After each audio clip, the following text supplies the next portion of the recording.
ආයිබෝන් යාළුවනේ ආතල් කිචන් එකෙන් අද මම ඔයාලට කියලා දෙන්නේ ගොඩක් ලාභයට රසට ඒ වගේම ලීසියෙම චොකලට් එකක් හදාගන්නේ කොහොමද කියලා. ඇත්තටම යාළුවනේ මේ චොකලට් කනකොට අපේ ඇඟටත් ගොඩක් වාසි තියෙනවා. අපි එහෙනම් බලමු මේ සුපිරිම චොකලට් එක රසට ලාභයට ඉක්මනින්ම හදාගන්නේ කොහොමද කියලා. මුලින්ම මම මේ විදියට කොකෝ පවුඩර් ටිකක් ලෑස්ති කර ගන්නවා. ඒ වගේම එළවලු තෙල් ඊට අමතරව කුඩු කරගත්ත සීනි ලෑස්ති කර ගන්නවා. මේ ටික තමයි යාළුවනේ අපිට ප්‍රධාන වශයෙන් ඕන වෙන්නේ. අවශ්‍ය ද්‍රව්‍ය සහ ප්‍රමාණයන් වීඩියෝ එක පාලින් දාලා තියෙනවා. එතනින් අරගන්න. ඊට පස්සේ මම මේ විදිහට භාජන දෙකක් අරගෙන ලොකු භාජනයේට හොඳින් නටනුණු වතුර එකතු කර ගන්නවා. ඊට පස්සේ මේ විදිහට අපේ තෙල් ටික මුලින්ම රත් කර ගන්න ඕන. තෙල් ටික හොඳින් රත් වුණාන් පස්සේ තමයි අපි අනිත් දේවල් එකතු කර ගන්න ඕන. ඊට පස්සේ මේ විදිහට මං සීනි එකතු කර ගන්නවා. තෙල් ටික හොඳින් රත් වුණේ නැති වුණොත් අපිට තෙල් වල තියෙන අමු රස චොකලට් ටිකෙන් එනවා. ඒ හින්දා තෙල් ටික විනාඩියක් විතර රත් වුණාන් පස්සේ සීනි ටික එකතු කර ගන්න. ඒ වගේම තමයි ඔයාලා චොකලට් වැඩි ප්‍රමාණයක් හදනවා නම් මේ විදිහට උණු වතුරෙන් රත් කරගෙන හරියන්නේ නැහැ. ඒ වෙලාවට නියම ක්‍රමයට මේක ඩබල් බොයිල් කරන්න ඕන. ඒත් දැන් මං හදන්නේ ග්‍රෑම් 100ක වගේ චොකලට් එකක් නිසා මේ විදිහේ ප්‍රමාණවත්. මේ විදිහට සීනි ටික හොඳින් දියුණාන් පස්සේ මම මේකට කොකෝ පවුඩර් ටික දාගන්නවා. ඔයාලා මේක කලවම් කරගනිද්දී මේ වගේ පොල් කට්ටක් වගේ එකක් ගන්න එපා. ටිකක් ලොකු ලේසියෙන් කරගන්න පුළුවන් එකක් ගන්න. ඒ වගේම ඔයාලා ගාව තියෙනවා නම් වැනිලා ටිකකුත් එකතු කරගන්න. වැනිලා නැත්තම් පැද්දිලා හරි කමන්නේ දාගන්න.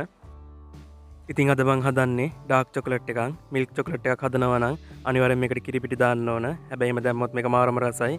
ඒත් ඉතින් දැන් කිරිපිටි ගන්න පුළුවන් දියවන්නාව ඉන්න හොරුන්ට විතරක් නිසා අද මම මේ විදිහට ඩාර්ක් චොකලට් එකක් හදනවා. ඒ වගේම තමයි තව දෙයක් මතක් කරන්න ඕන. මේ චොකලට් එක හදාගෙන ඉද්දි මේකේ දියාරු ගතිය ටිකක් වැඩි වෙන්න ඕන. එහෙම දියාරු ගතිය වැඩි කරන්න නම් අපි මේකට තෙල් ටිකක් වැඩිපුර දාන්න ඕන. තෙල් වැඩිපුර කන එක ඇඟට හොඳ නැති නිසා මම මේ විදියට තෙල් අඩු ප්‍රමාණයකින් තමයි අද මේ චොකලට් එක හදන්නේ.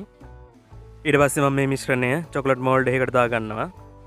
මේ විදිය මෝල්ඩ් එකක් ඔයාලට නැත්නම් අයිස්ක්‍රීම් පෙට්ටියක පියනි උඩ පැත්තේ මේ මිශ්‍රණය එකතු කරගන්න පුළුවන්. ඔයාලා මේ මිශ්‍රණය මෝල්ඩ් එකට දාගන්නකොට ටිකක් අද කරලා දාගන්න. එතකොට තමයි ලස්සනට අපිට චොකලට් එක හදාගන්න පුළුවන් වෙන්නේ.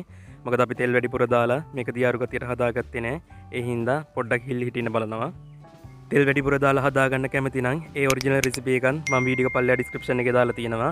ඒ විදිහට අරගෙන හදාගන්න. මේ විදිහට මෝල්ඩ් එකට චොකලට් ටික දාගත්තන් පස්සේ මම මේක පැයක් විතර ෆ්‍රිජ් එකේ පහළ කොටස තියාගන්නවා. ඉතින් මේ තියෙන්නේ ෆ්‍රිජ් එකෙන් අරගත්ත අපේ චොකලට් එක තියෙන මල පෙරිතකමට පැය භාගයක් වගේ යනකොට මම මේක අරගත්තා. හැබැයි ඔයාලා නම් පැයක් හරි ඊට වඩා වැඩි කාලයක් තියාගන්න.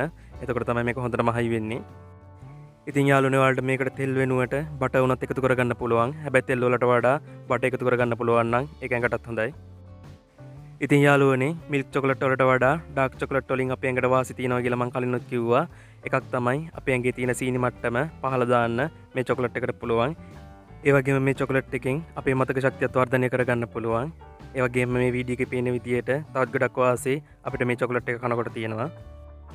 ඉතින් යාළුවනේ ඔයාලත් අනිවාර්යෙන් මේ චොකලට් එක හදලා බලන්න. ඇත්තටම හොඳ රසයකුත් තියෙනවා. එහෙනම් ගොඩක් ස්තුතියි මගේ වීඩියෝ එක බැලුවට. තවත් ගොඩක් රසවත් වීඩියෝ එකක් අරගෙන ඉක්මනට මෙන්නම්.